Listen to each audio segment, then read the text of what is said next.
Wow, it was a nice place with the best sound system. I don't know who did. Sounds like the finest opera hall in anywhere in the world. Let's come back here more often. So often you have sound systems that aren't the greatest. And there's nothing worse, making a speech when nobody can hear you. This is beautiful and it's a great place. And Memphis has to like me because I have a lot of friends here and they were not happy a year ago, 2 years ago, 4 years ago. And now they said, we can't believe what's happened in terms of crime, in terms of what's gone on and the job that these people and some of the great people, many of the great people in the audience have done. And that's why I'm here today. In fact, we were going to cancel because we have a couple of events going on, as you probably noticed. So they said, oh, we'll cancel Memphis. I said, we're not canceling Memphis for anything. We're not canceling.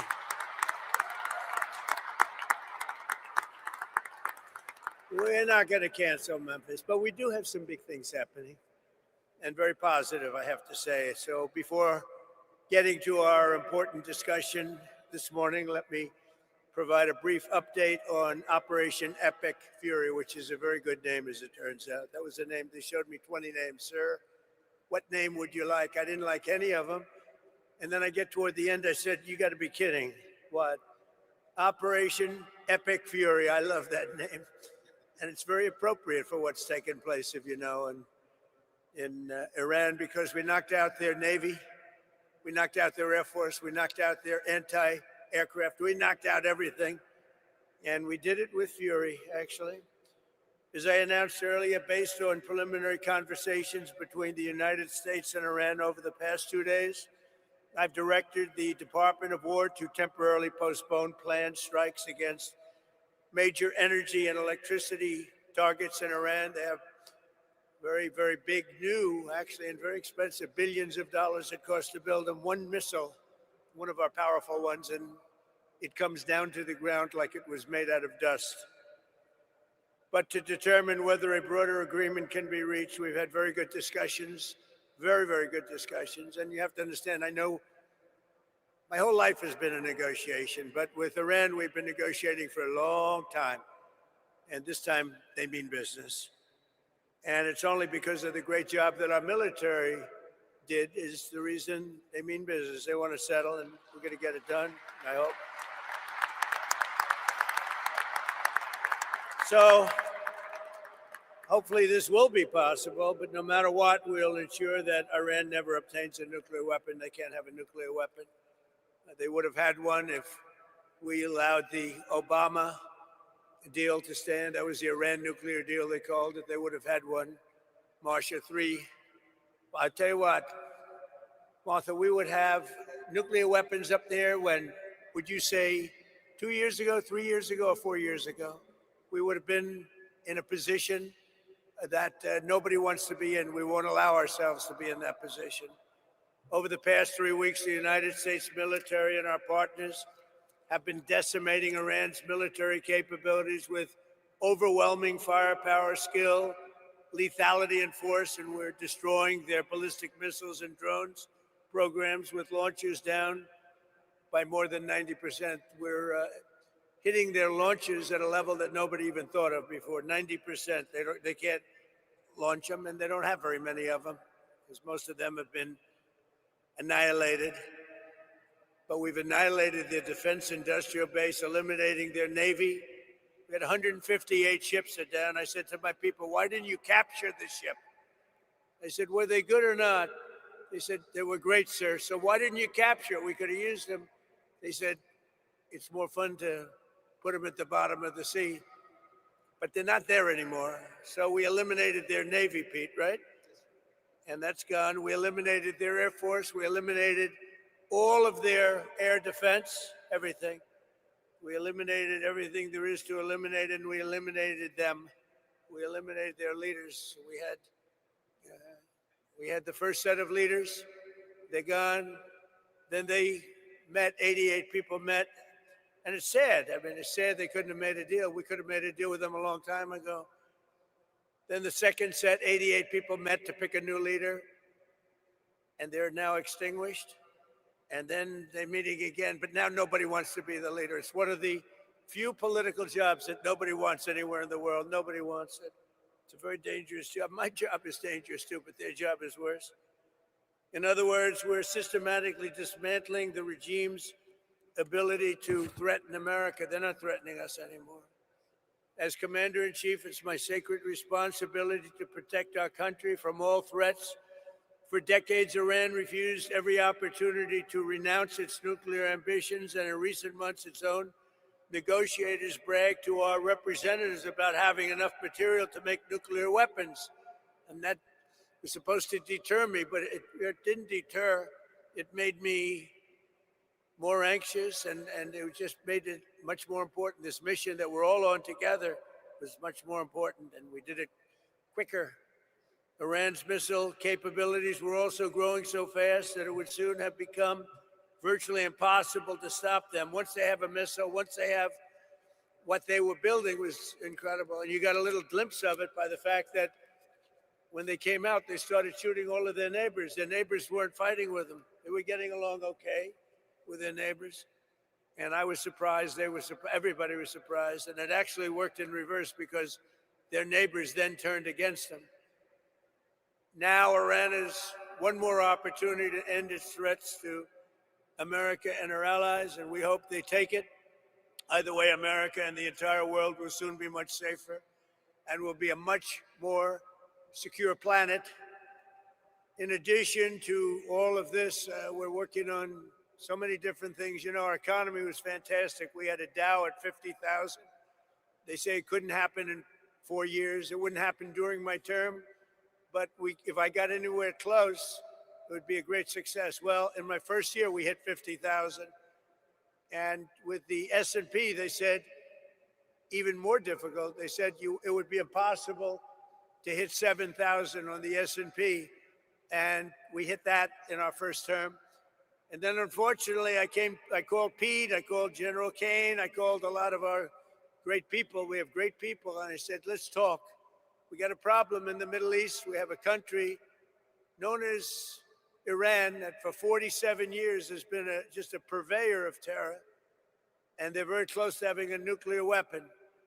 We can keep going and get that 50,000 up to 55 and 60. There's no end. Or we can take a stop and make a little journey into the Middle East and eliminate a big problem. And Pete, I think you were the first one to speak up. And you said, let's do it, because you can't let them have a nuclear weapon. So we are now having really good discussions. They started last night, a little bit, the night before that. And I think they're very good. They want peace. They've agreed they will not have a nuclear weapon, et cetera, et cetera. But we'll see. You have to get it done. But I would say there's a very good chance. And it began when I said that we were planning tomorrow on shooting down some of their power plants, and we're going to hold that up. Hopefully we won't have to do it. And hopefully we can make a deal that's good for all of us, including the Middle Eastern allies that have been very good to us, including Israel, that's been a great partner in this fight. They've really been a good partner in the fight. They fought hard. But we'll see what happens. I think there's a very good chance we're going to end up in a deal.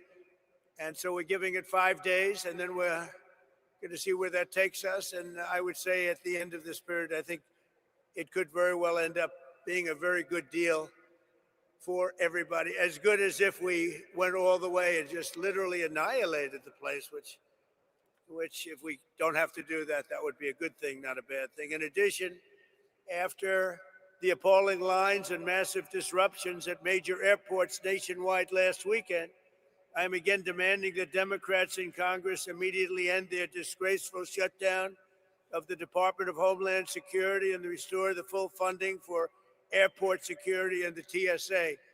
They are holding it up because they want to take care of illegal immigrants coming into our country. They want to take care of criminals that are in sanctuary cities. They want to take care of transgender for everybody, literally the mutilization of our children, men in women's sports. But what they don't want to do is give us anything to do with citizenship for voting or voter ID. Can you imagine? We're the only country that doesn't do voter ID. Every country does voter ID. You know, brought to my attention today that we're the only country that does mail-in voting. Mail-in voting means mail-in cheating. I call it mail-in cheating. And we got to do something about it all. And it's part of Homeland Security. And I'm suggesting strongly to the Republican Party, don't make any deal on anything. The most important thing we can have is what's called the Save America Act. Don't make any deal on anything unless you include voter ID, and you have to be a citizen to vote. You have to show citizenship to vote. Very easy to do. It's very insulting when they say people can't do it because they don't know how to do it. Anybody that can't do it, I think it's a very insulting thing to say. The Democrats are fully to blame with the struggle the great American public is going through at the airports. They're going through a big struggle right now, and we just put ICE in charge, and they're helping TSA, the agents, and they're working together so far very well. I actually suggested that in the airports they take off their masks, and they did that. In the airports, I'm a big believer in the mask because we have, you know, Biden allowed hundreds of thousands of killers into our country. We're rapidly getting them out, by the way. But they would go after these people if they knew exactly who they were. But in the airports, it's different. I didn't love the look in the airport as you get off the plane. So I made a request and they agreed to it. So they're not going to be doing that. We would also bring out, if we don't have enough, we will bring out the National Guard and, you know, where we need it to help out at the airports. But we're not going to let this happen. It's extortion by the Democrats. They're holding up money that's already been approved. And now they're willing to go $5 billion reduction in ICE in order to get the approval on a deal that they approved, the great big beautiful deal, which is the biggest tax cut in history, the biggest regulation cut in history. They want to basically renegotiate a deal that they already approved. And they're doing it largely for a criminal element. So also the Democrats are putting our country at great risk during this period of time, a period that they call a war. They call it a war. We call it a military operation. Their leaders during this time are, as you know, as you want to say, they're in a never land.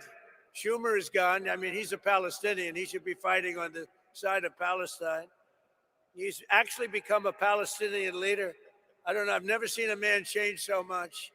He used to be pro-Israel. Now he's pro-Palestine. I've never seen anything like it. And, you know, he's worried he's going to lose his next election, which it only depends if anybody runs against him. If anybody runs against him, he'll lose.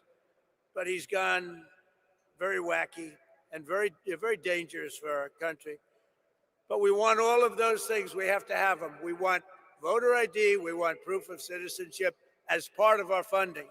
We want to merge them so that we can get the great, big, beautiful bill in action, and we can get the America and Save America. You know, they called it the SAVE Act, but nobody knew what the SAVE Act was. So I said, you have to call it, under any circumstances, you have to call it the Save America Act, because everybody knows what that is. So they want funding taken away from the ICE patriots who are responsible for getting rid of the criminals that Sleepy Joe Biden, the worst president in the history of our country, and his gang of thugs in the White House. You talk about weaponization. They weaponize everybody. You know, when Pam looks at somebody, oh, it's weaponization. They've indicted me. What they've done to me and everybody else, it's a disgrace. They're the weaponizers, and what they've done to people, can never let that happen again. We can never let them get away with it again. They are the greatest weaponizers.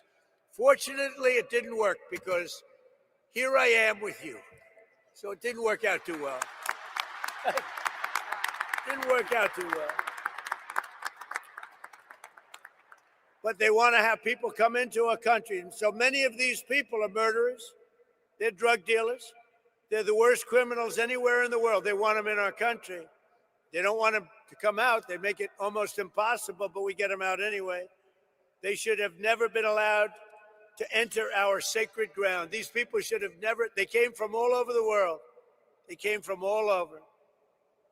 They came from the Congo in Africa. They came from all over South America, Asia, everywhere. And they were from jails and mental institutions. They were drug dealers. They were murderers. 11,888 murderers. In any event, the Democrats are being blamed by the American people for the catastrophe going on right now at our airports and at other points of transportation and beyond. And we want the public to know we're not going to let them out of this trap that they created for themselves. And I'm suggesting very strongly that the Republicans, in going for the Save America Act, that you weld it into exactly this, because voter ID is part of Homeland Security. Think of it. We're talking about two separate items, but they're really the same. Voter ID is part of Homeland Security. And citizenship, proof of citizenship, is part of Homeland Security. So I think it should be welded in. I think it should be together. You should vote together, because the public has not liked what they've done at the airports. And they've done it, and the public understands it. They've gotten wise to them. Republicans do not settle with Democrats and let them out of this hole that they've buried themselves in. You have to take the votes in the Senate to approve. You need votes to approve. We have to get Democrat votes. And at a certain point, if you could get rid of the filibuster, it would be great. It would be great. Get rid of the filibuster and get it all done. So we'll get it done. We want another thing. We can, or we don't have to, add those other items. And by the way, they say they're 80-20 items. They're not 80-20, they're 99-1. Men playing in women's sports is a 99-1. You look at transgender mutilization of our children, that's a 99-1. And we have that in the bill too. So they won't sign it, then let the people reject them. And what we have to do is we have to win the midterms. This is the most important election, because all of the gains that we've made, we built the greatest economy, the greatest military. I built the military in my first term, and we built the greatest military in the world. We're showing it now with Venezuela, with Iran. Everybody knows we have the greatest, most powerful military in the world. And we're in a position that we haven't seen. We're respected. You know, our country now is respected all over the world. A year and a half ago, we were a laughingstock. We were a laughingstock. The King of Saudi Arabia told me a year and a half ago, he said, "President, I can't believe what's happened to America. 1 year ago, you were a laughingstock. Nobody thought you could ever survive. Now you're the hottest country." He used that expression. He said, "Now you're the hottest country anywhere in the world." And we are now. Congratulations, because we're all partners in this deal. You're the hottest country anywhere in the world. It's really amazing. So I congratulate you. It's a great feeling, because we were laughed at for 4 years with this guy that should have never been president. So I'm tying Homeland Security into voter identification with picture and proof of citizenship in order to vote. And those two items are the most important thing having to do with Homeland Security. So it should be part of the Homeland Security bill. And I'm requesting that the Republican senators do that immediately. You don't have to take a fast vote. Don't worry about Easter going home. In fact, make this one for Jesus, okay? Make this one for Jesus. That's what I tell them. It would be a damn good thing. The most important part of Homeland Security is voter ID and proof of citizenship. Nobody can vote on Homeland Security without voter ID or proof of citizenship. And you can't have Homeland Security without voter ID or proof of citizenship. So we're tying them together. So now, if you don't mind, let's get to the reason why I'm in Memphis and why you're doing so well. Because Fred Smith, everybody know Fred Smith? He was a friend of mine, and he created, from a sort of failed report at like Harvard or whatever, he did a business report, a concept he had, that was his thesis, a concept he had to build a company, and it was FedEx. So he gave this thing where he takes packages, he delivers them, who the heck knows what he put down, Bottom line is they gave him a lousy mark. I don't know if they passed him or not, but they didn't give him a good mark. They say, this is the most ridiculous business plan we've ever seen. Fred, go back to the drawing board and try something else because this won't work. Well, he decided to go for it and he built FedEx, and it's an amazing story. And he was a very good friend of mine, but he would tell me that he didn't know what to do about Memphis. It was so dangerous that they would have a board meeting and the board members, they would demand it that they could not walk 1 block to their hotel. You know the hotel I'm talking about. It was so dangerous. And now they tell me this is like an entirely different place. It's like Washington, D.C. In Washington, D.C., we had the same thing, and now it's amazing. It's such an honor to, if only more governors, your governor called, and he said, we love it. Your mayor has been terrific. Your mayor has been terrific. But look at the results that you've got. Look at the results. And everybody should do it. You know, if I was Chicago, Pritzker, he's a failed governor. All he has to do is say, President, we're having a problem in Chicago. Could you come in and fix it? We'd have it fixed in 2 months.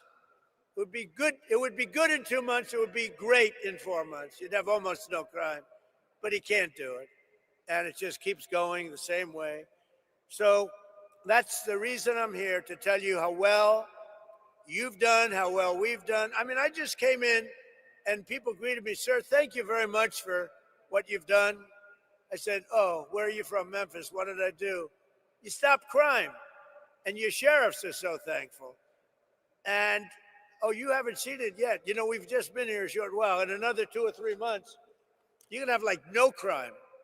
And, you know, we take these criminals. Is that our handsome senator down there, Bill? Is that our handsome senator, Bill? You got both of them down, but you're going to have a new governor here soon, I guess, huh? You're going to have a very new governor. Would you two stand up as senators? Please stand up. Two of the greatest people. Two of the greatest people. They never let me down, you know? Some let me down. They never let me down. Thank you.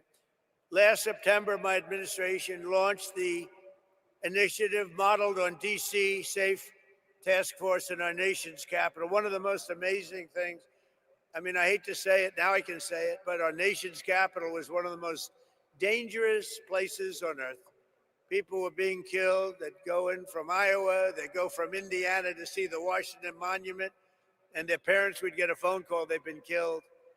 And it was happening a lot. It was really bad. And like this, actually, yours was at a level higher, to be honest with you. It was really bad.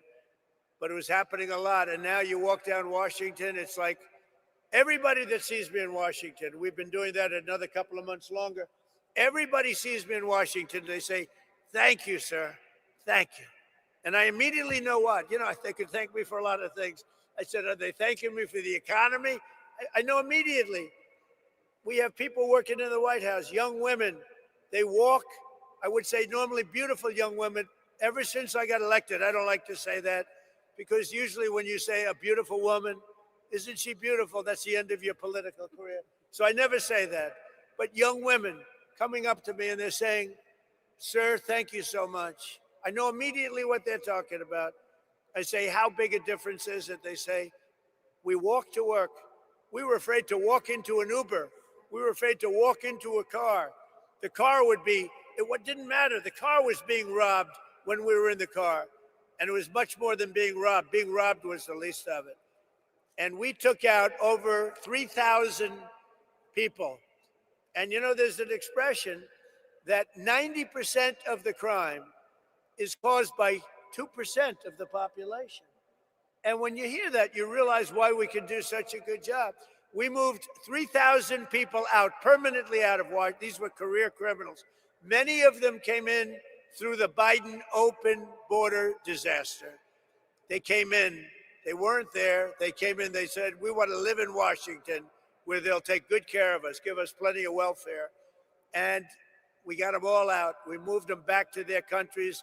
Sometimes we'd put them in prison because they were so dangerous. We had one person who killed 4 people in a short period of time. Many of the people, 11,888, 50% of them in our country, they came from jails. Other countries opened their jails and let them into our country because Biden and his great border czar, the border czar who never once went to the border, never once called Border Patrol. But his great border, perhaps you've heard her, Kamala. Has anyone heard of Kamala? She was the border czar. That was like having nothing as a border czar. And they poured into our country and they made our country very, very unsafe. And the job that ICE and Border Patrol have done, they don't get the appreciation they deserve. They are great American patriots. They're incredible people.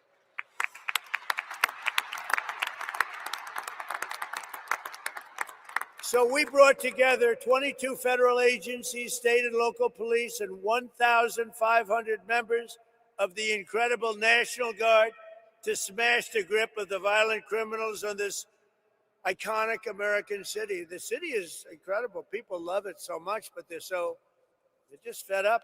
They can't stay, and now they're staying. I had somebody backstage say, "Sir, I was ready to leave, and now we're staying."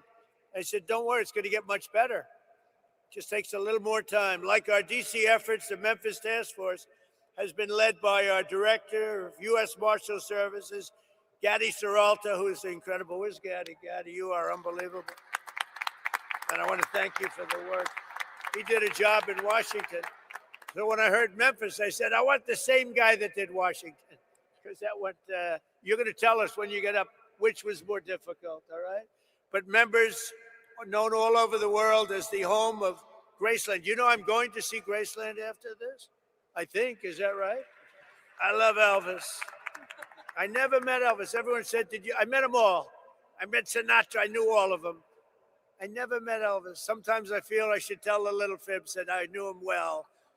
I love Elvis, but I never met him. But I'm going to go see Graceland after this, I think. I'm sure it's not going to be a very long stay, but I want to see that. But for years prior to our involvement, Memphis had become known for something else, being the murder capital of the USA. That's not a good title. It was averaging far more than one murder per day, with a crime rate higher than Colombia, Mexico City, or Baghdad. In the year, I shouldn't be saying this, but here's the good news. It's been fixed, all right? I hate to say this because it's so negative. It's so negative. In the year before I took office, Memphis saw more than 12,500 violent assaults, 429 rapes, and 7,600 burglaries and armed robberies. And I mean, it was getting worse. This catastrophe was a result of years of local politicians, judges, and prosecutors who sided with violent criminals over law-abiding citizens. Basically, liberals, or now they like to go with the word progressives. You don't hear liberal. They're liberal. I don't like progressive because it's a beautiful word. You know, they use progressive because that's the only thing they're good at, politics, I guess. You know, they're bad at policy because all these policies are bad, but they're great at politics, and they do stick together. They stick together, they're good at politics, but they're bad at policy because they can't sell open borders, they can't sell transgender for everyone, they can't sell men and women's sport, so they can be the greatest politicians in the world, and that's why I'm here instead of them, I guess. But just as we have in D.C., here in Memphis, we've achieved one of the largest, fastest declines in violent crime ever recorded. So that's something, right? Ever recorded. In fact, you're half a percentage point away from the record, so we'll catch them in the next month or two, all right? I think that's going to happen. But that includes a 60% drop in robberies, a 74% drop in carjacking, and motor vehicle thefts. We have always achieved numbers that are good. These numbers are right on line to be among the best that we've done. And wherever we do this, we have very similar results. We were in New Orleans where the governor called us, as you know, and we went to New Orleans. They just had Mardi Gras. They said it's the first, it sounds terrible, but it's the first Mardi Gras we've ever had where there was no murder. Can you imagine? Doesn't sound too good, but, you know, we're talking about the facts. And they said we had the lowest crime that we've ever had on Mardi Gras, which is almost almost nothing. We went there about 4 months ago. We did a great job. So we've achieved a 70% reduction in murders from the peak in this place.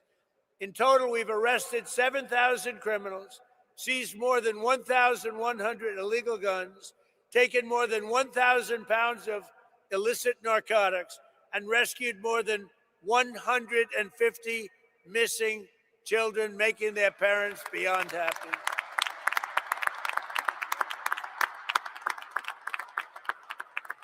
So I'd like you to please join me in thanking, I tell you, every single law enforcement hero here today. We have a small number compared to what's doing the job, who helped make Memphis safe again. Memphis, just so you know, with all of the things we said, you have now developed a reputation as a city that's coming back stronger than any city in the country because of what's happened with crime and because your political leaders had the courage to do what they did.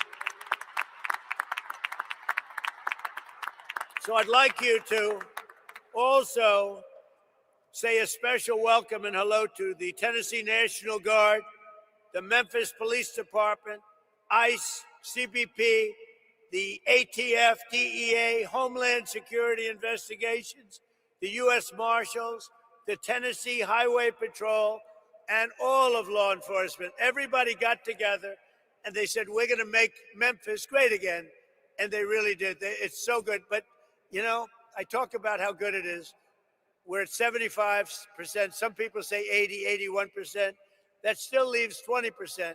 You're going to be down in another 2 months, 3 months, I think, Gaddy. We're going to be down to almost no crime. You're going to be an almost crime-free city. You're going to be so proud of it.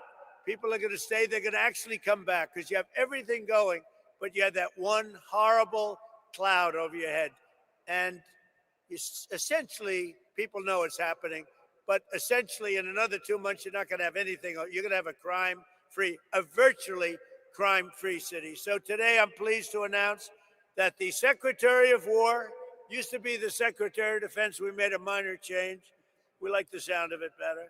That the Secretary of War just signed a directive to ensure that all National Guard members serving on this task force, as well as in D.C., New Orleans, and our border security missions, will receive the same benefits as active duty troops because you deserve it.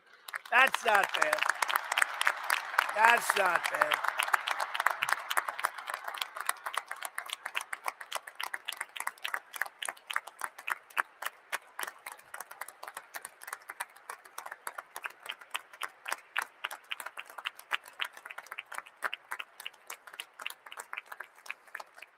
So before we leave, I want to thank Attorney General Pam Bondi, Secretary of War Pete Hegseth. These are great people. Chief of the National Guard Bureau General Stephen Nordhaus, FBI Director Kash Patel, wonderful guy, actually. You got to get to know him. Once you get to know him, he's a wonderful guy. I've known him too long, right? He's a good guy. DEA Administrator Terry Cole, what a job he's done. Acting Director of ICE, where's Terry? Good job, Terry. What a job. In Washington, too. Acting Director of ICE, Todd Lyons. Todd, great. Thank you, Todd. Good job. Head of the ATF, Rob Cicada. Rob, thank you, Rob. Head of the Tennessee Highway Patrol, Colonel Matt Perry. Thanks, Matt. And head of the Tennessee National Guard, Major General Warner Ross. How are you? You guys look Central Casting. These are Central Casting people. What did you need us for? You didn't need us. Anyway, they had to let you do your job, right? They're letting you do your job now. Thanks as well to Tennessee Governor Bill Lee for the outstanding job. Thank you very much, Bill. We appreciated your call.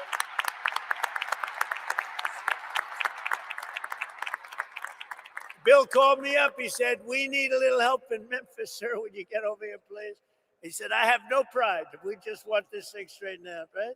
So thank you very much. I'm glad it worked out. Oh, you haven't seen, what do you see? In 90 days from now, you're going to see numbers that blow these off. You're down 70, 75%. You're going to see numbers that you're going to be very proud of.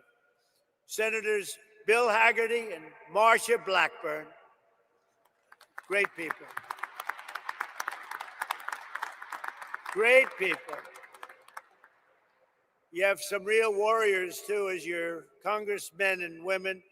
David Kustoff, Andy Ogles, Diana Harshbarger, John Rose, Matt Van Epps, and Chuck Fleischman. Will you all stand up? Warriors all. Everyone. Great, great people. You don't get better. It's not the easiest job, is it? Huh? Speaker of that, you know what I like about them? They're not 3 o'clock in the morning. Sir, I got a call from Mike Johnson, Speaker. Sir, we have a problem. What time is it, Mike? 3 o'clock, sir, morning. We vote at 9. We need, always the same, it's like 8 or 9. Sir, could you call them for us and see if you can get their vote? 3 o'clock, call them up. Hey, Jim, how you doing? Hello, sir, I'm not there. I'm not there. Well, you got to get there. 9 o'clock, you got to vote. Sir, could I have a little breakfast so we could discuss this bill? Like a perfect bill, like, voter ID or something. The bill didn't have to be too great to do it. He said, could we have maybe a little breakfast at the White House, sir? So, because I can get there, but I'm just not there. Come on over for breakfast, Bill. I got a lot of them too. I have about 9 of them. But these are the people we love. These are the people we love.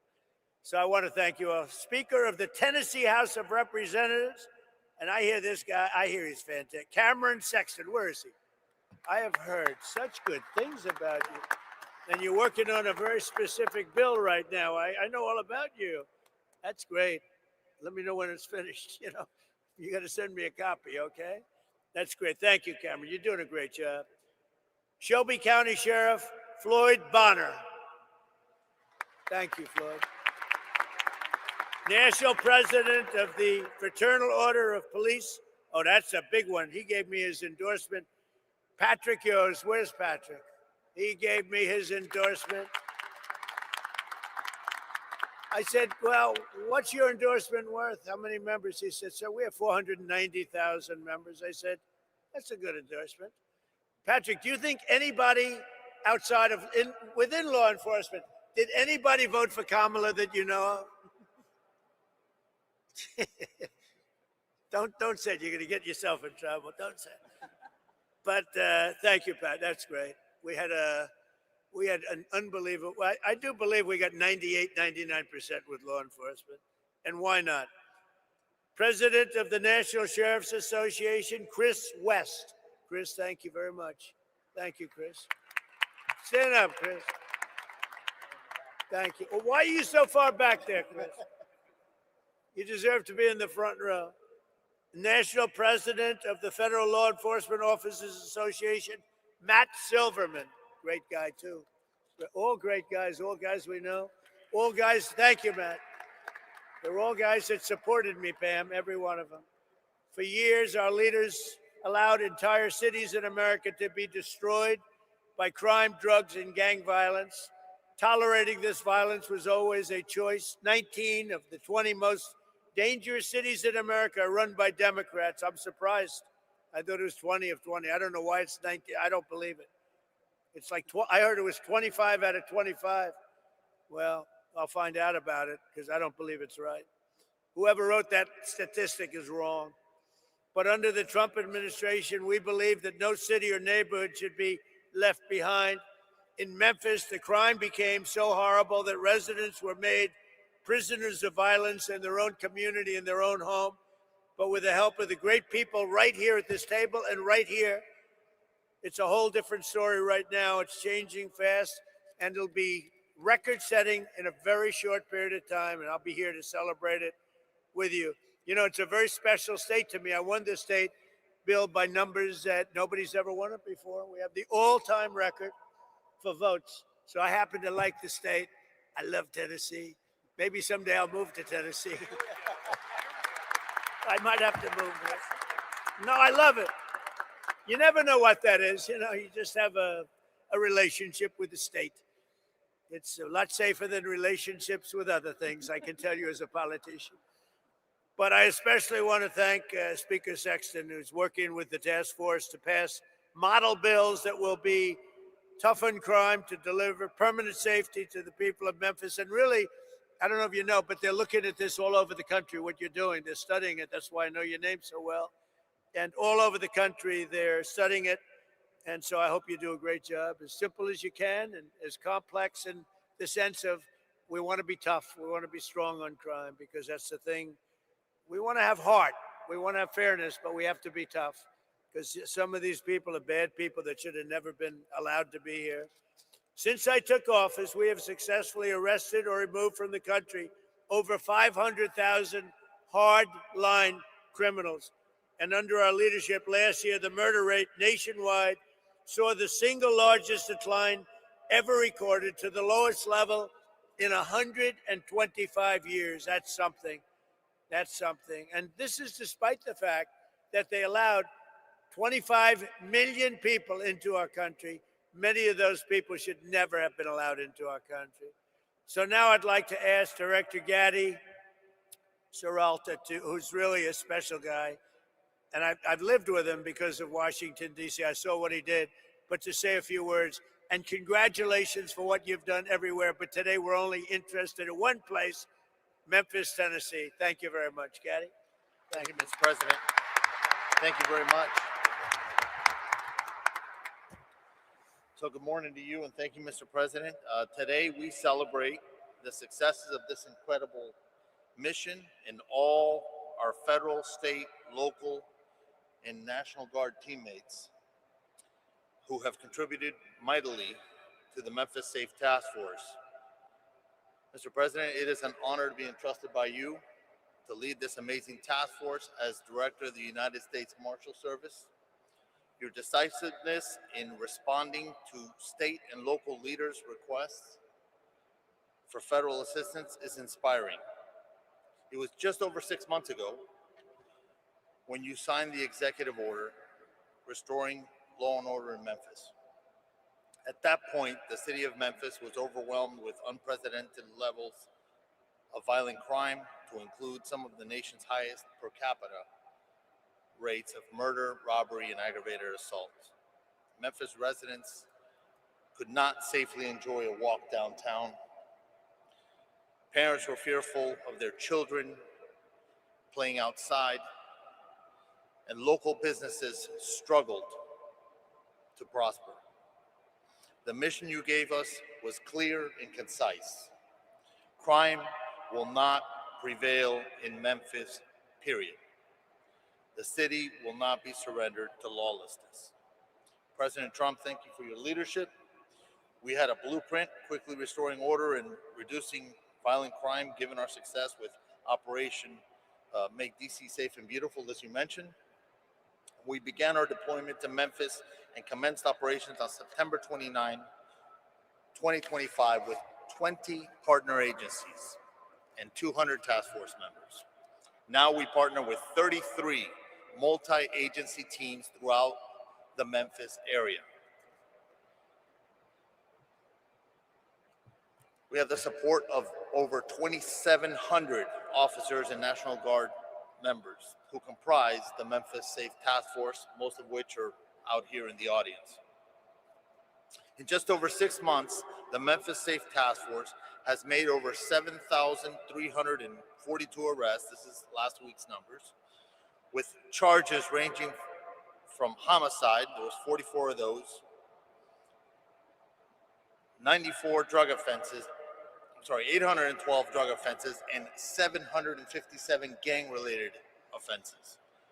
We have seized over 1,200 illegal firearms and located and returned 150 missing children.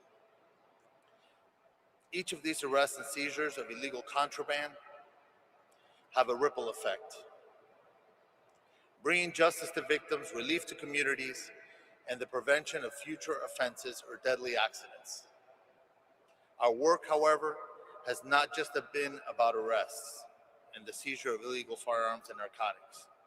Our Tennessee National Guard partners have made a significant impact while serving on the task force by administering several life-saving doses of Narcan to overdose victims, chasing down and detaining a fleeing murder suspect on Christmas Day,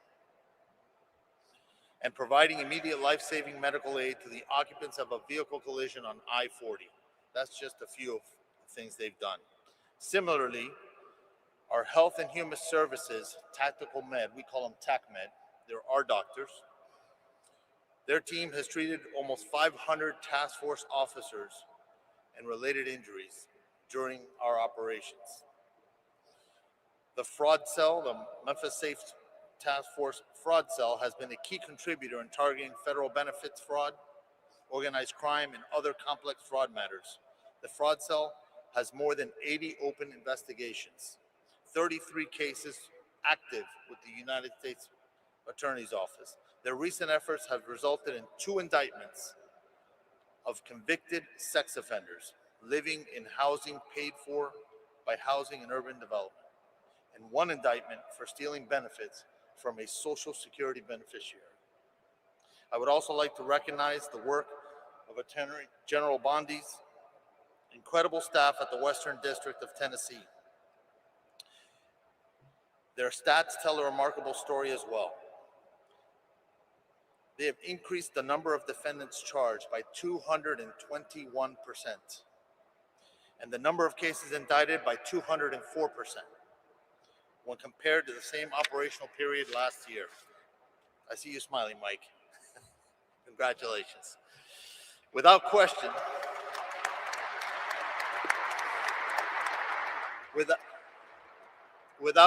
the public safety outlook in Memphis has improved dramatically.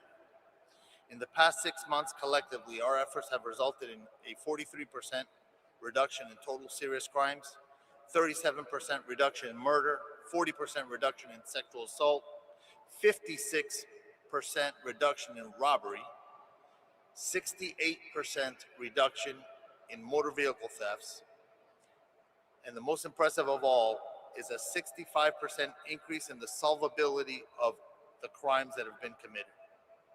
These numbers are so impressive that it's often easy to just recite them without reflecting on significant positive impact that we have had on lives of Memphis residents. The city's residents and visitors are now more likely to venture downtown, and our local businesses are rallying back. Large-scale public events have shown improved safety outcomes, as demonstrated during the December 6, 2025 St. Jude Marathon, where 22,000 runners gathered without a single reported downtown burglary, compared to multiple incidents in the prior year. Perhaps the most telling of all is one of our Special Assistant United States Attorneys recently reported that a traveling emergency room doctor, expressed his appreciation for all that the task force had done. You see, he said that in years past, he would see 3 to 5 gunshot victims per shift. And now he sees an average of 1 gunshot victim every 3 or 4 shifts. Mr. President, the Memphis Safe Task Force underscores one simple truth. When federal, state, and local agencies work together as genuine partners, we can reclaim even the most troubled cities. I am extremely grateful to you for the opportunity.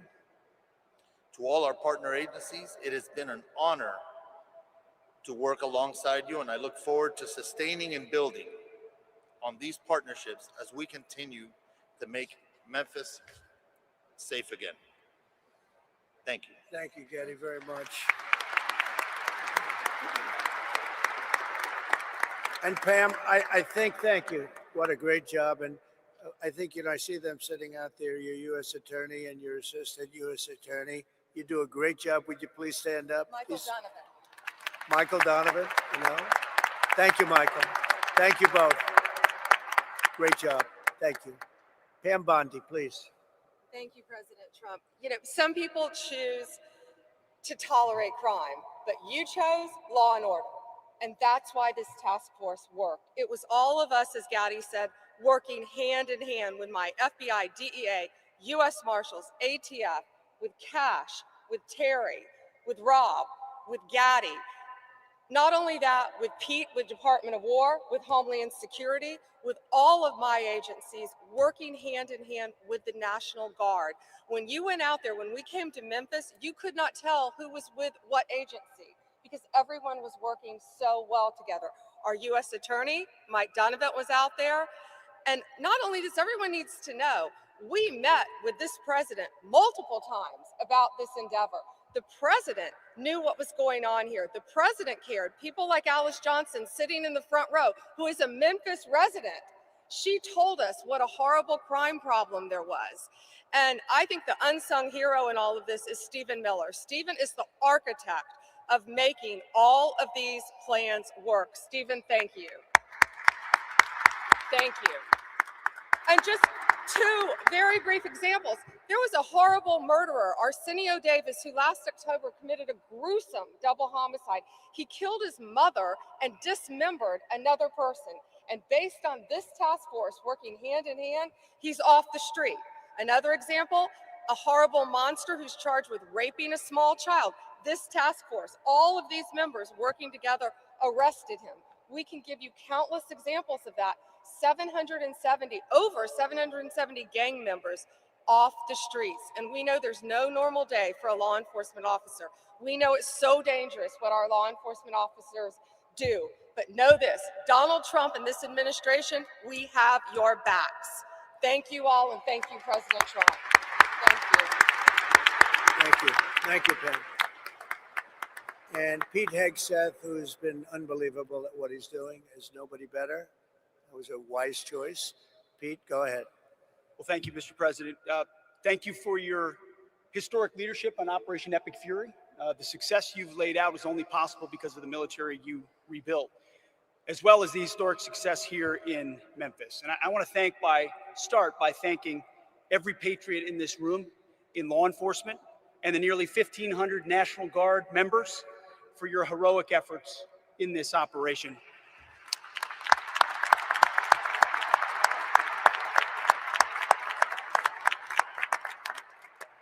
This is more than a task force.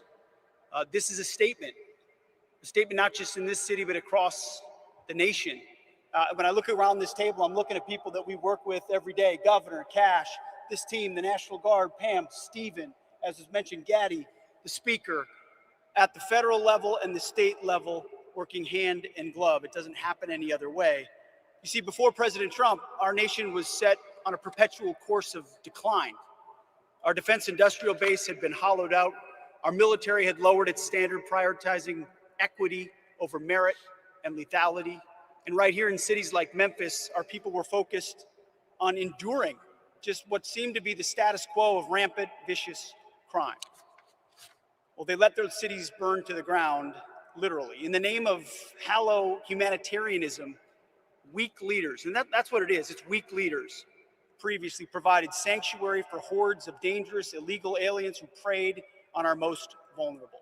Soft on crime, defund the police nonsense tied the hands of our brave law enforcement heroes while the bad guys ran wild.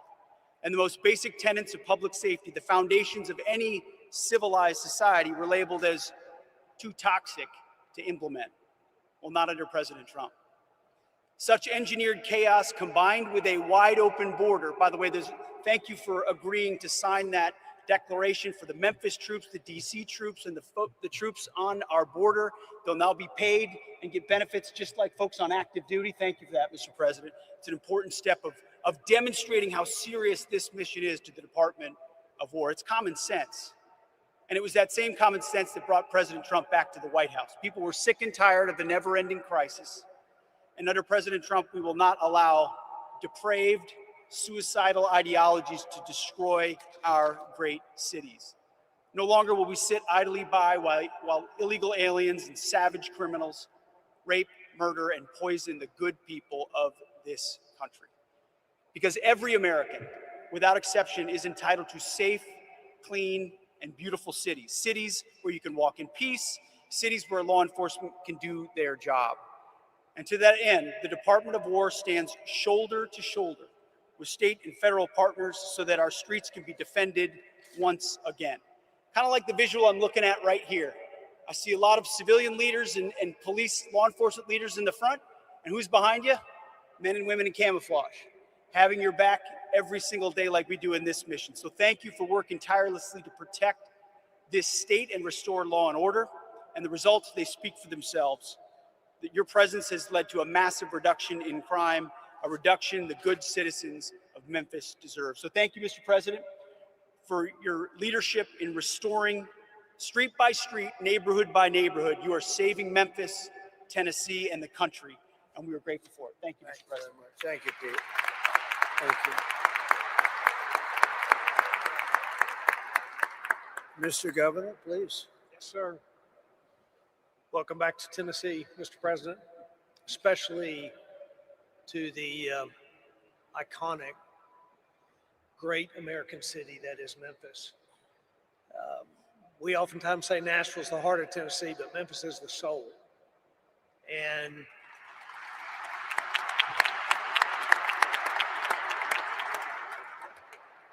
great businesses here, remarkable people, a true, rich cultural history, but a serious problem. And I want to tell you, even for me, today's a very important day, even personally. I'm a man who has loved this city all of my life. My grandparents, my mom born and raised, my family here. As a young kid, spent time with my cousins roaming the community, the neighborhoods in this city. But sadly, for decades, that was not possible for children to do safely anymore. And to watch this great city be plagued by crime like it has for decades was a very tough thing for Tennesseans to do.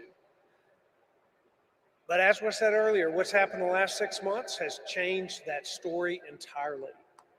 And because of your leadership, Mr. President, putting together the Memphis Safe Task Force, putting these people, this leadership team in place, funding and making possible resources that have never before been made available to a city like has been made for Memphis.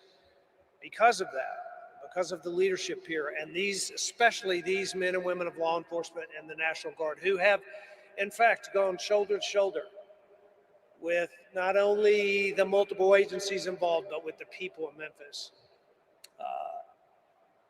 What has happened here has created generational change and will create generational change, and it could not have happened except for what's happening and what we're celebrating here today.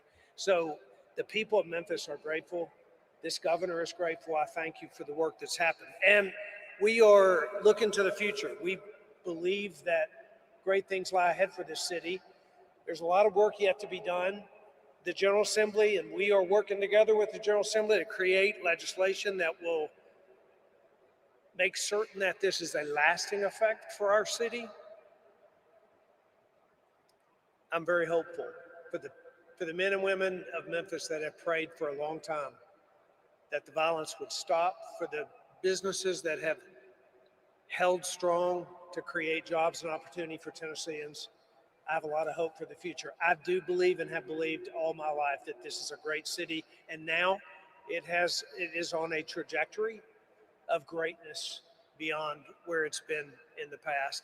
Thank you for that. And I will say, I want to introduce Stephen Miller to speak next. There is one person who showed up here early, actually multiple people at this table, but he said his commitment to whatever we needed for this city and for this task force to be successful. He committed that when this began, and it has happened. And we're not done, but the statistics speak for themselves. What Gaddy just read out a while ago is hard to imagine when we first started this just 6 months ago that these were going to be the results. There's more to go, but we're grateful for the work. And Stephen, your commitment to us Tennesseans truly are grateful for it. And your commitment to President Trump's strategy, not just to make Memphis safe, not just to make Tennessee safe, but to make all of America safe again. So thank you, sir. Thank you. Stephen? Thank you.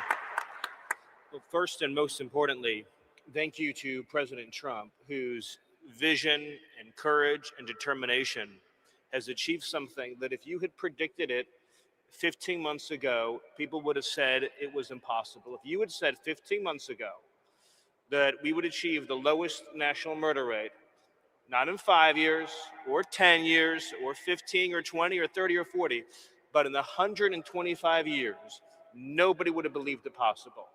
And President Trump did exactly that, and it is a miracle.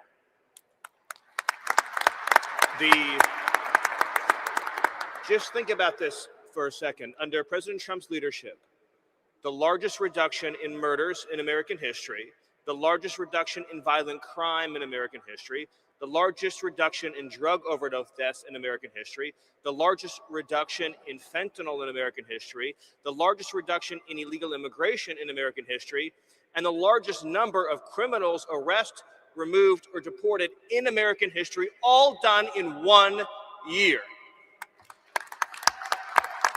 Right? If I would just say this, if we had an honest media in this country, the statistics I just gave you would be 24/7 on the news. Nobody could have ever predicted such an achievement would be possible. The second thing I want to thank President Trump for is assembling the greatest national security and public safety team in American history, because President Trump believes in merit, in competence, in people who get things done. So you look around the table of who President Trump chose for these jobs.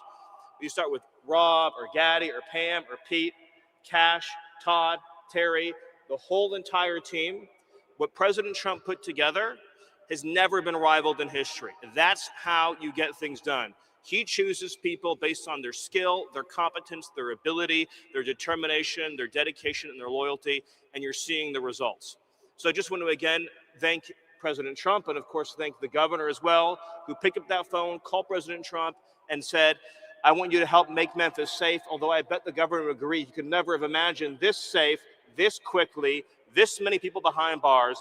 And let's just remember that because of the work that President Trump is doing, not only in Memphis, not only in Washington, D.C., but all over the country, ultimately, it will save and is saving tens of thousands of American lives. It is, I'll use that word again, what President Trump has done on border security and public safety is a national miracle that will be studied not only for generations, but for centuries to come. Thank you, President Trump. Thank you, Steve.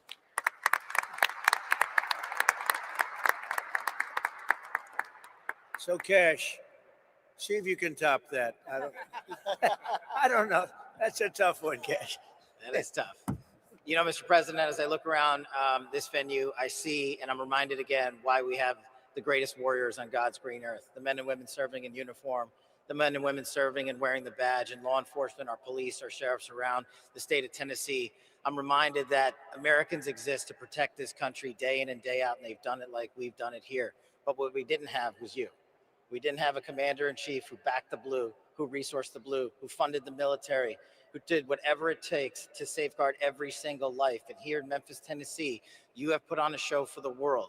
You have allowed us to go out there and capture gangbangers, rapists, murderers, drug dealers at record historic levels. And for me, a first-generation Indian American kid whose parents fled a genocide in East Africa to become the 9th director of the FBI, I'm living the wildest dream you could possibly imagine, sir. But it's thanks to you. But more importantly, what I see when I look out across our great partners here in the interagency and our great legislatures and our great prosecutors and our great attorney general who has the guts to go out there and make arrests, turn them into prosecutions, and put people in prison, you are giving that dream to every single child in the state of Tennessee. You are inspiring the nation and law enforcement to come up and wear the badge and wear the colors of this country and safeguard our men and women for generations to come. This is an enduring mission, Mr. President, because you have made it enduring. It is going to go on for generations to come. They are going to try to achieve what you accomplished here, what Stephen said, in just one short year, and they're going to be doing it for decades because America was smart enough to elect you as our commander-in-chief. So while we're out there fighting for the dreams of our children, just know, Mr. President, how many millions of dreams like mine are going to be lived thanks to your brilliant leadership. Mr. President, thanks for delivering America the safest country on God's green earth. Thank you very much, Joe. Pretty good. He did pretty good. Thank you very much. Mr. Speaker, please.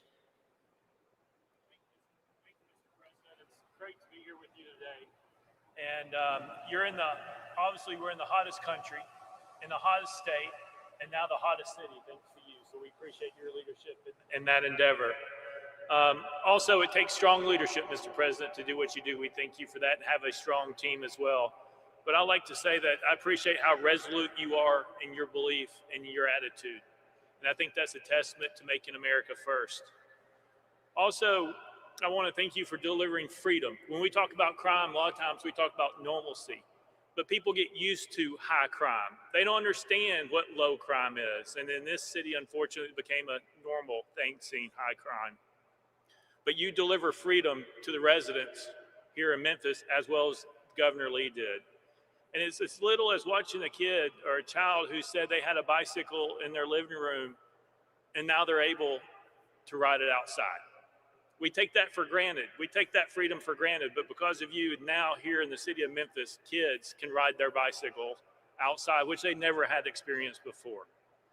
And now what has happened when you have freedom, Mr. President, you have opportunity. You now have hope, you get independence, and then comes prosperity. And that's what making America great is all about. They can be anything they want to be. It doesn't matter where you start out. You can end up wherever you want to be. And that's exactly what you're doing, Mr. President. And then we can talk about crime statistics, but I want to thank you for saving hundreds of lives. And I mean by saving hundreds of lives, it's those individuals who were not shot and killed in the city of Memphis. Those are saved lives that have something else that God's going to give them to do in their life other than be a crime statistic. In your short period with your team's approach, there are 10,000 less victims in the city of Memphis. Think about that. Hundreds of lives saved, 10,000 less victims. That is an accomplishment that you have never seen in this aspect.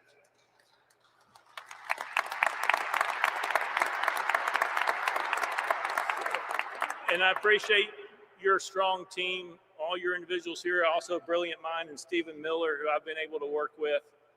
And we are working, as you said, on legislation, not only illegal immigration that we're going to lead the country in, which is working its way through the General Assembly, but we're going to Soros-proof the state of Tennessee once and for all. And we're going to take on bail. We're going to take on woke and soft on crime DAs.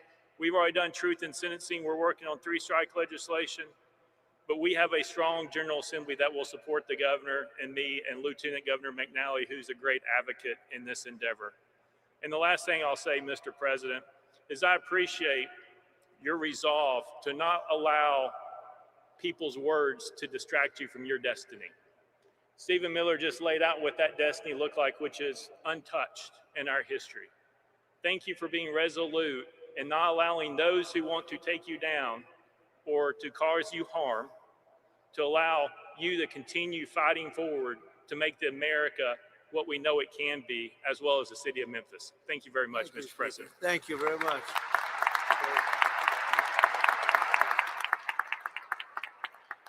And now we have the ICE director, very important. He's done a fantastic job. Todd, please.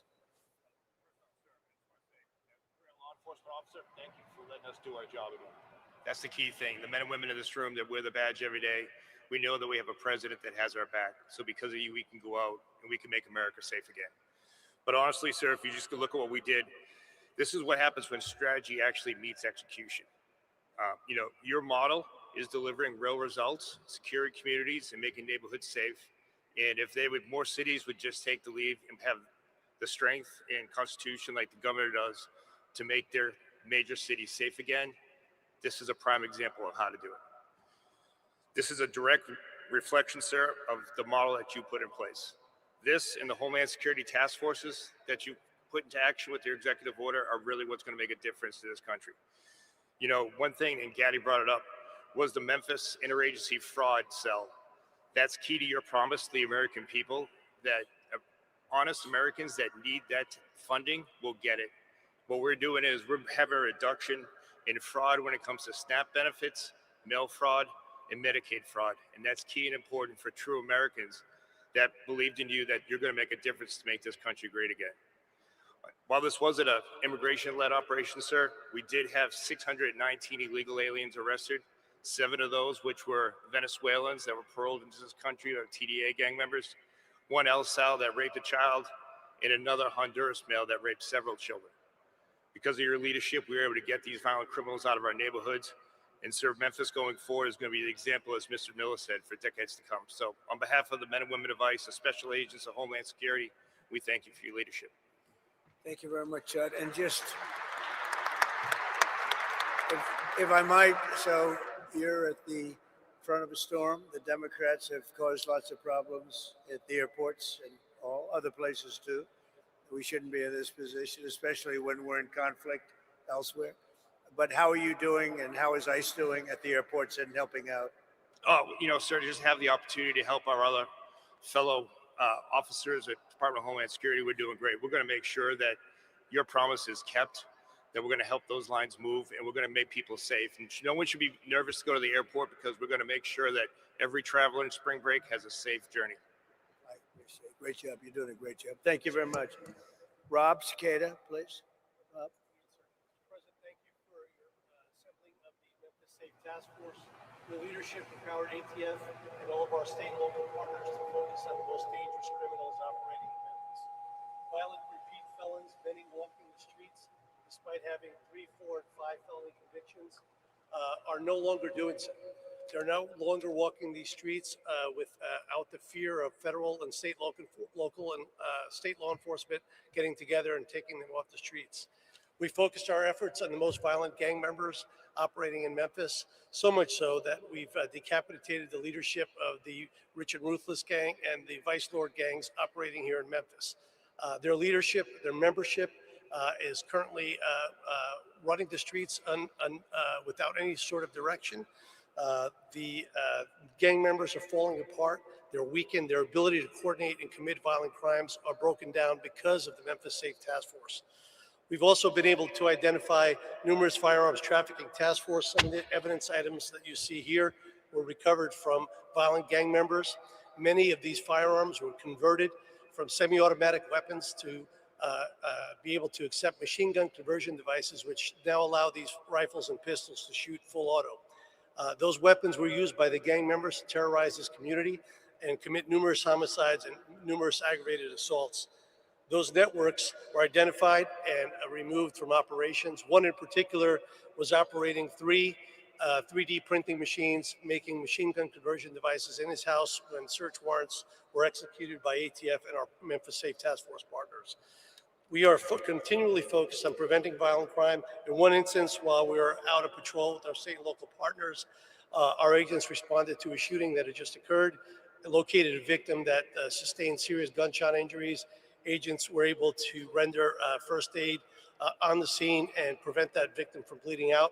Victim was transported to the hospital and ultimately survived because of the Memphis Safe Task Force being here. Our agents regularly talk to the members of the community. The community, when we first arrived, was in visible fear. They were afraid to walk out of their homes to the corner store. They were afraid to sit in their front yards because of being in fear of being victimized of a drive-by shooting. Those people are now approaching our agents and our partners, thanking us every day for being out there and taking the fear away from them so they and their family members could walk their communities and sit in their front yards and talk to their neighbors without fear of being killed or shot. So thank you for your support of law enforcement and for creating the Memphis Safe Task Force. Thank you, sir. Thank you, Robin. You do a fantastic job. Thank you very much. One of the best crime fighters I know, really from personal experience, because I've watched him more in DC than here, but I get the reports on what's happening in Memphis. And Terry Cole, please say a few words. Great job. Mr. President, thank you for your leadership.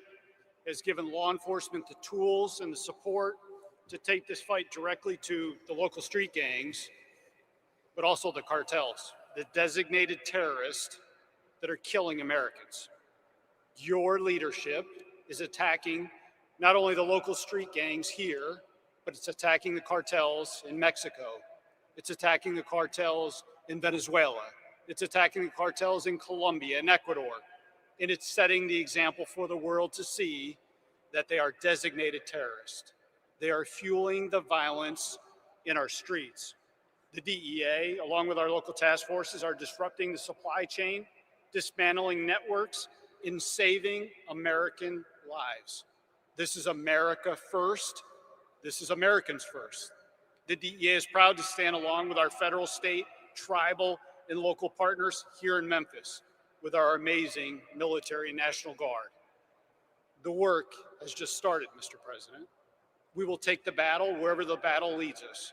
But one thing can be rest assured, after you take Maduro out of Venezuela, after you take Mencho out of Mexico, after your diplomatic pressure forces the Mexicans to make a record seizure last week of 270 kilograms of fentanyl that was destined for the United States, this is truly due to your leadership.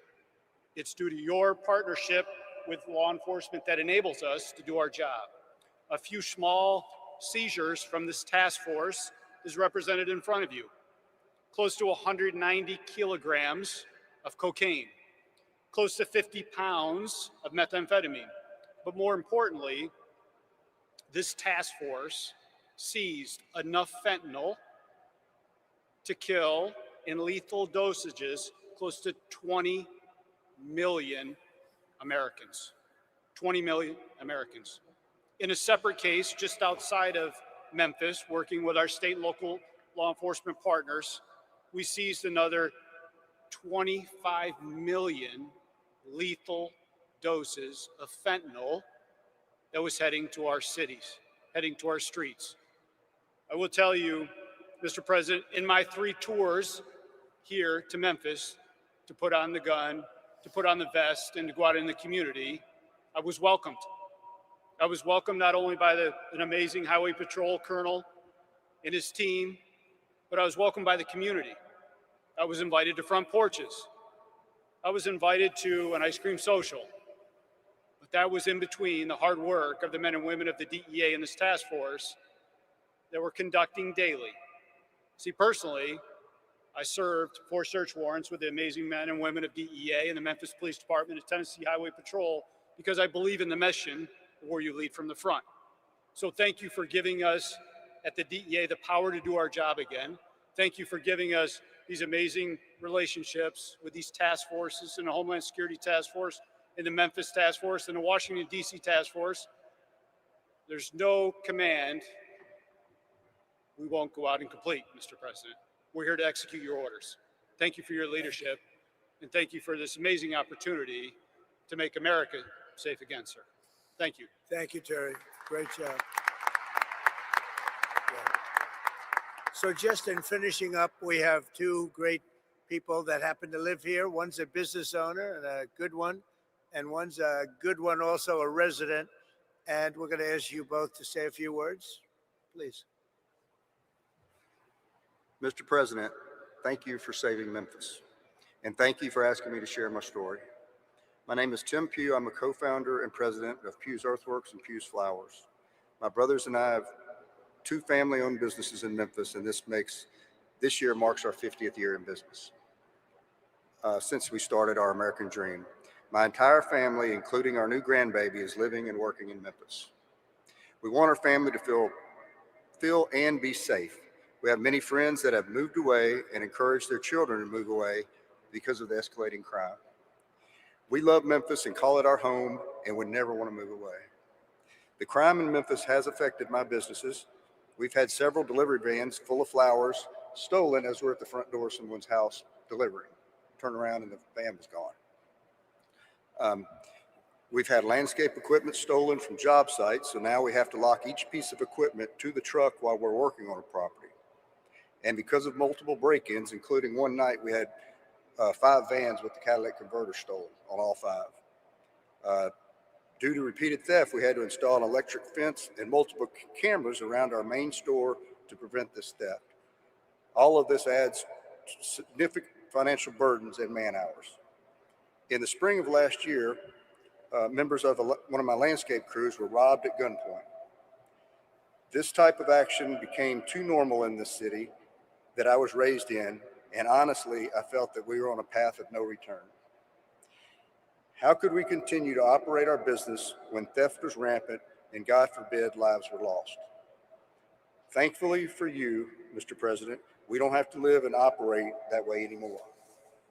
We have a great police force in Memphis, but they just needed reinforcements to get the crime under control. So thank you for bringing in those much needed reinforcements.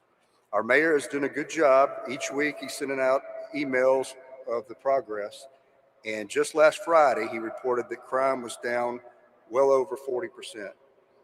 Honestly, Mr. President, I feel like crime is down 100%. And that is because of what you've done. We want Memphis to grow and prosper, and to do that, you must have a low crime rate. People have to feel safe. That wasn't the case before, but now it is. Thank you to the task force and our city leaders for working together to make this happen. And thank you, Mr. President. Memphis owes you a lot of gratitude. Thank you. Thank you very much. Thank you. Great. And your business is doing well. That's great. It's going to get better and better. You watch. Thank you very much. Delicia? Thank you so much, Mr. President. It is a complete honor to be here with you today. Thank you for saving Memphis. My name is Delicia Ballinger, and I'm a lifelong Memphian, and I'm a mother. And I wanted to speak with you today, not just as a citizen, but as a mom who's lived through what Memphis has become. I remember a different Memphis. I remember when the city felt alive, when families didn't have to think twice about safety, when kids could just go outside and just be kids. We had places to go, things to do, and a sense of pride about where we come from. But over the years, that Memphis has faded, and what it was replaced with was fear. Before the Memphis Safe Task Force, I just didn't hear about crime, I lived it. I watched friends and people that I love lose their lives to the senseless violence. I've attended funerals that never should have happened. I've seen families torn apart, mothers grieving, and children growing up without parents, all because of violence that felt like it would never end. And those moments stay with you. They change how you see everything. But nothing's changed me more than becoming a mother. Because now, it wasn't just my life that I was worried about, it was my children. There were days where I wouldn't let them go outside, not because I didn't want them to, but because I was afraid what would happen if I did. And the fear of stray bullets, the sounds of gunshots at night, constantly wondering if they were truly safe. And that fear became real in a way that no mother should ever have to experience. At just 5 years old, I could have lost my son.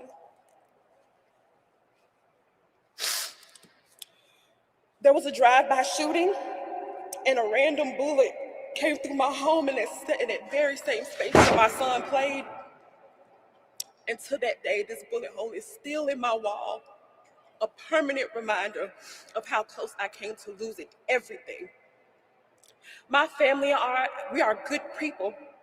We work hard every day to have everything that we have, only to have it taken away from us.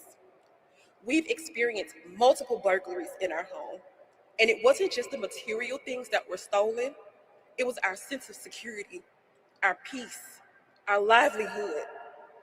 And that violence just wasn't inside of our home, it was all around us. Just literally 4 houses down from where I live, a grandmother and her child was shot. I remember what sounded like almost 30 gunshots ring out. Yellow tape covered the street. After that day, those neighbors never returned. Their home now, with a for sale sign, stands as a reminder of a fear so deep that they couldn't come back to the place where they almost lost their lives. And that feeling, that fear, is something that my family knows all too well. That is not how families are supposed to live.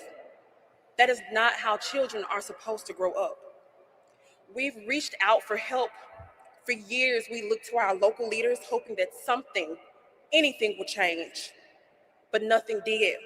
And that was until you, my president, stepped in. I need you to understand what that meant for families like mine. because in a matter of weeks, we felt a difference. Today, I can sit out on my porch and drink tea in peace. My children can go outside and play in our backyard again, and for the first time in 5 years, I don't hear any gunshots in my neighborhood. It's been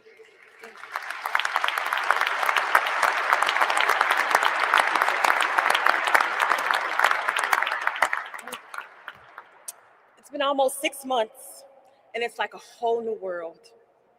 That silence means everything to me.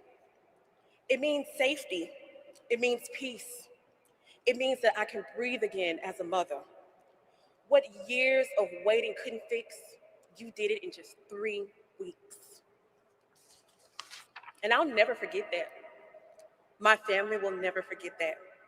And what's even more powerful is that that impact did not stop there. Because of the Memphis Safe Task Force, it has sparked continued efforts right here at home, like the Make Memphis Matter movement, led by the incredible, the most awesome State Senator Brent Taylor, starting in 2023, who is putting his best foot forward every day to continue the mission to make it a safer Memphis and to hold our sorors back DA accountable at a state level, and partnering with amazing Senators Haggerty and Blackburn on the federal level. And it's because of leadership like that, I believe that Memphis can become that place that I once remembered. So from the bottom of my heart, thank you. Thank you for seeing communities like mine. Thank you for taking action. Thank you for putting Americans first, especially right here in Shelby County in Memphis. Because this isn't politics for me. This is my life. This is for my children. In fact, President Trump, my son, my beautiful son is here today, and he would like to wave and say thank you because now he's free to live a normal childhood. Braylon, stand up for me, baby.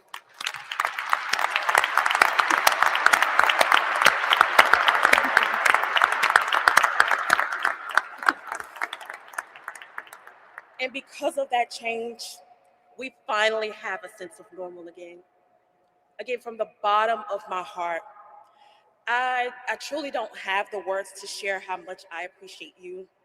Thank you so much, sir. Memphis loves you, President Trump. Thank you. Thank you very much. Wow.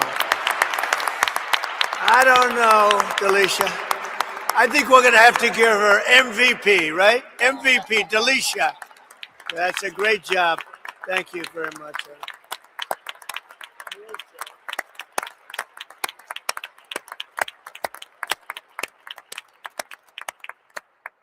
I think she has to run for office. Would you like to become a Republican? She said, I am a Republican. I love this. Anyway, great job. Thank you very much. Appreciate it. Really beautiful. So you're going to see some fantastic results. You already have, but you're going to see some numbers that are going to bring you into a level that few cities attain. I want to thank the governor. I want to thank the state. The state is just a fantastic state. The first day I stepped in it, we were leading by 30 points, and it never went down. It just only went up. So it's something special. We have a bond. We have a special bond. You know, you can be a politician, but when you win something in landslide, you have a very, very great feeling. And I want to tell you, this is a very, very successful, beautiful state, and I love Tennessee. Thank you very much, and congratulations to Memphis, and fantastic job. Thank you. Thank you, everybody, very much. Thank you.